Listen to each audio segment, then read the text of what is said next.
যত বড় কঠিন রোগ হোক না কেন, যদি এই ছোট্ট দোয়াটা 7 বার পাঠ করতে পারেন, আল্লাহ পাক অবশ্যই তাকে পরিপূর্ণ সুস্থ করবে।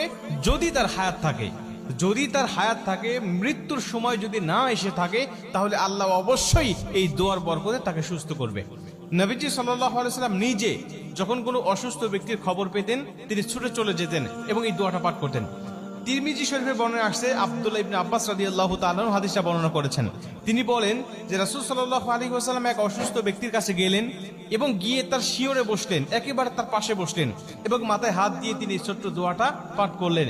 এবং নবীজি আমাদেরকে উদ্দেশ্য করে ডাক দিয়ে বলেন, শোনো, এই দোয়াটা যদি কোনো ব্যক্তির কাছে গিয়ে, যদি কোনো মুমূর্ষু ব্যক্তির কাছে গিয়ে, যদি কোনো অসুস্থ ব্যক্তির কাছে গিয়ে এই দোয়াটা তোমরা পাঠ করতে পারো, আর আল্লাহ যদি ওই সময় তার মৃত্যু না লিখে থাকে, তাহলে অবশ্যই আল্লাহ পাক এই দোয়ার বরকতে তাকে সুস্থ করবে, তাকে শেফায়ে আজেলা কামেলা দান করবে। আম্মাজান আয়েশা রাদিয়াল্লাহু তাআলা তিনি বলেন যে নবীজি যখন কোথাও কারো অসুস্থের খবর পেতেন, তিনি আর ঘরে থাকতেন না, সরে চলে যেতেন।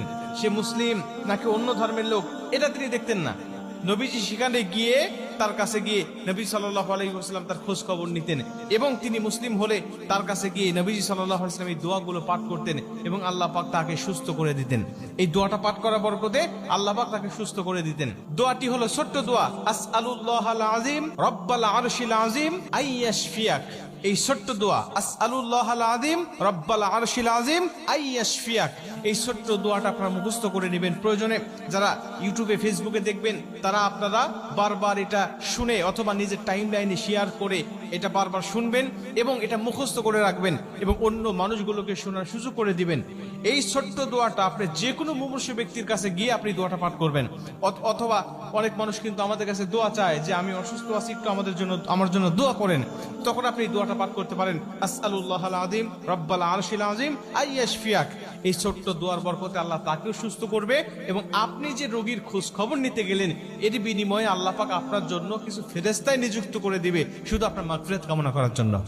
মুসলমান ভাইরানে আমার, নবীজি সাল্লাল্লাহু আলাইহি ওয়াসাল্লাম বলেন, যখন কোনো ব্যক্তি মুমূর্ষু ব্যক্তির খোঁজ খবর নেওয়ার জন্য যায়, যদি সকালবেলা যায়, আল্লাহ পাক তার জন্য একদল ফেরেশতা নিযুক্ত করে রেখে দেয়। ওই ফেরেশতারা সন্ধ্যা পর্যন্ত তার জন্য মাগফিরাত কামনা করতে থাকে এবং ওই ব্যক্তি যদি সন্ধ্যার সময় তাকে দেখতে যায়, কোনো মুমূর্ষু ব্যক্তিকে দেখতে যায়, আল্লাহ পাক আরেকদল ফেরেশতা তার জন্য নিযুক্ত করে দেয়।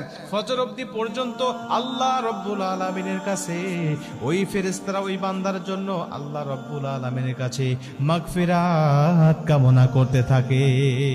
আপনি তার খোঁজ খবর নিতে গেলেন, সে অসুস্থ ব্যক্তির, এই খোঁজ খবর নিতে যাওয়ার কারণে আল্লাহ আপনার জন্য ফেরেশতা নিযুক্ত করে দিচ্ছে, আপনার জন্য মাগফিরাত